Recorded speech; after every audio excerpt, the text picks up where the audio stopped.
G'day everybody, how are you going today? It is so very good to see you. Today I want to talk about the MC105 and the MC50mm, both 2.8s. Which one should you buy? Maybe both.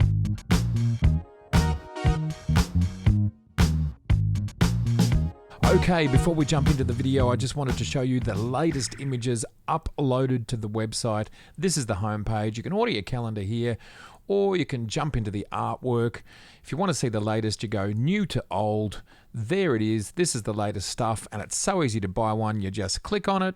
You go rolled or frame. Rolled is definitely better, cheaper, safer to go overseas. You've got 4 great sizes to choose from. Maybe you want something a little bit smaller. Fantastic. Add to cart. There's 2 amazing prints. All you got to do is check out and you are done. We send them all over the world.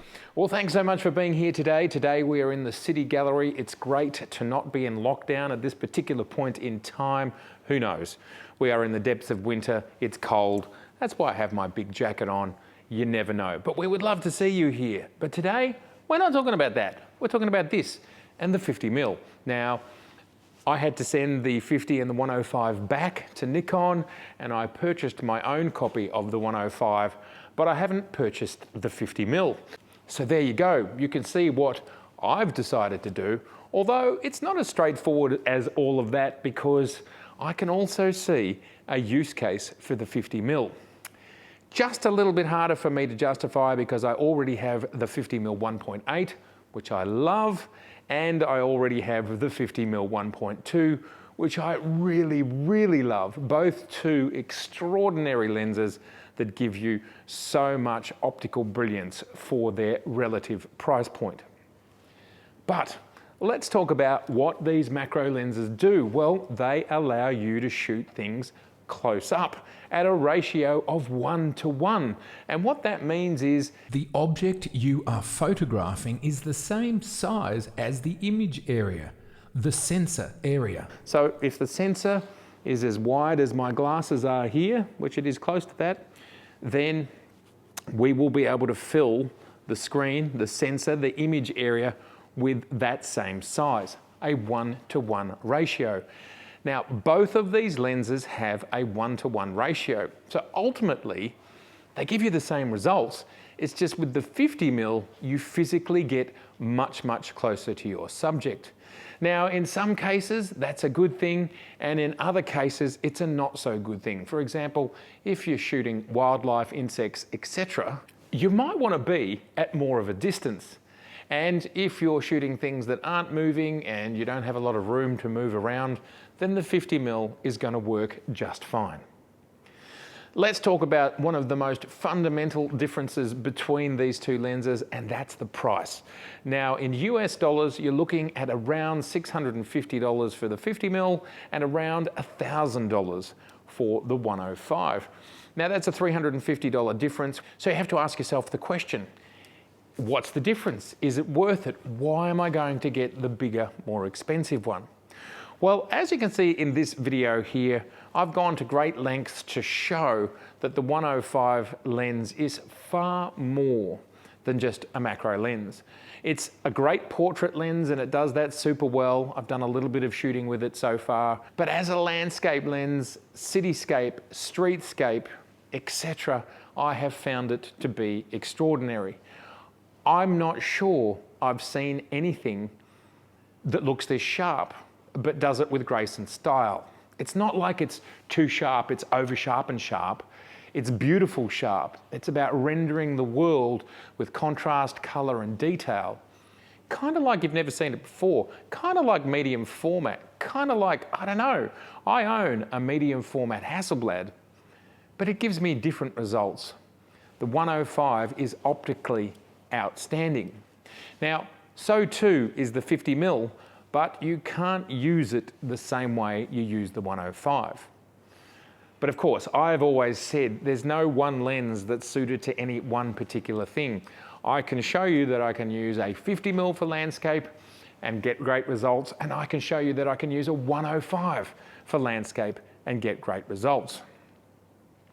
But there's one thing There's one thing that the 105 does, there's one magic trick that it has up its sleeve that the 50mm does not.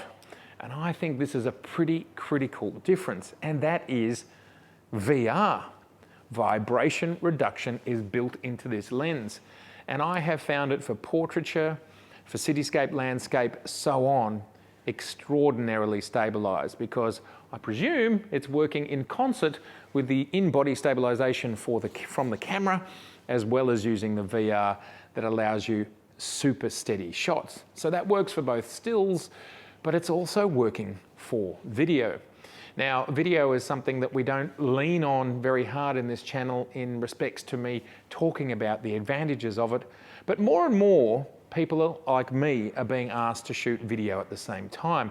And I've actually, at the end of the month, got a job coming up where I'm doing both video and stills. So this is just becoming part of every day. And if I can run and gun with a lens like this, where I can do portraiture, I can do landscape, cityscape, and as I call it, lifestyle photography, all with this one lens, and I'm getting ridiculous optical outcomes, well, that's an amazing result from my perspective. For me, for my use case, just the VR is worth $350. And I'm not talking about either of these lenses much as macro lenses, because out of the box, these are superb macro lenses. And what we're trying to establish here is the differences. Why would you go one way or the other? And that's because of the extra things one or the other provides. But for macro lenses, they are both fabulous. I think the construction of this lens is probably just a little bit higher end than the 50mm, although they both use composites on the exterior, or as some people like to say, plastics, but they both use composites on the exterior. And in the end, of course, they both have metallic mounts. That is a problem for some people. It's not a problem for me. In the end, I think they're both similarly built. But as I've talked about before, I prefer a lens that doesn't extrude. You know, when you're changing focus or you're zooming, it doesn't come out. Now, all manufacturers do this. It's not a critique about a particular manufacturer. It's just an observation that a lens that does all of its movement within the barrel, to me, it's tougher and it's better weather sealed. There is less chance of ingress of any type or damage. Now, this lens, it's all encapsulated on the inside, where the 50mm, it protrudes when you get to super close up, when you're getting close to those 1:1 ratios. It protrudes a fair bit, probably something like an inch, 3 centimeters, maybe even slightly more. So that's always something that makes me a little bit nervous, and I would prefer the lens where everything is self-encapsulated. Another thing that I love about this lens, and I think it's probably where it's most, this is one of the occasions where it's most relevant of where it's being used on any of the other lenses, is the screen, and you can actually see your ratios as you're getting in close. And it's possible that with macro photography you're getting some really difficult and unusual low angles or just strange angles, and so being able to do everything from lens screens and the screen on the top of a Z6, Z7 and so on will help to make that all easier for you. And obviously one advantage that the 50mm has is that it's light and compact. There's no question that this is a larger lens, and it's not that different to the 50mm 1.2 in size, but it's nowhere near it in weight. It's almost half the weight, but it is bigger and heavier than the 50mm version. So if traveling light and still getting that 1:1 ratio is critical to you, well, there is no question in that particular case where space and weight is critical that you would go for the 50mm. Otherwise, I kind of think that's about it between these two lenses.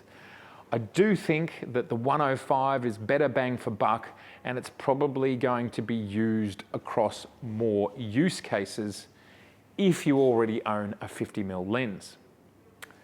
But if you don't already own a native Z 50mm lens, you'd like one for portraiture, landscape, general usage, and you can use this as a macro lens, Well, it's an absolutely great choice. I mean, what an amazing all-rounder. It gives you the 50mm option. Yes, it's at 2.8 instead of at 1.8, but that's not a massive difference. And you get the advantage of it being a macro lens as well. And it's light and small, smaller than the 50mm 1.8. So that there is the time when I would probably choose the 50mm. Otherwise, personally, I'd go with this thing because as it just seems to be optically absolutely stellar. Not to say the 50mm 2.8 isn't, but I feel like this has got a hair on it. Plus, it really works for me in some of those other situations. One thing the two lenses have in common is they've both got the focus limiter switch, which keeps you to the macro end of the spectrum. It's between 50 centimeters and 29 centimeters, and on the 50mm, it's even closer. And I love the fact that these lenses allow you to limit to the macro area, not pushing the lens all the way out to the other end as if you're trying to capture a bird in flight. Another thing that you get with the 105 lens is you do get a function button on the lens, and it's just useful to have these buttons which you can program to do all sorts of things. Again, included in that $350 difference is just an extra bit of usability, ergonomics, and functionality. Let's run through the differences of what you get for your extra $350. Well, you get an extra button on the side. Well, you get that button, the function button.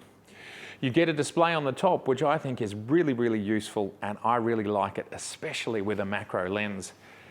You get VR.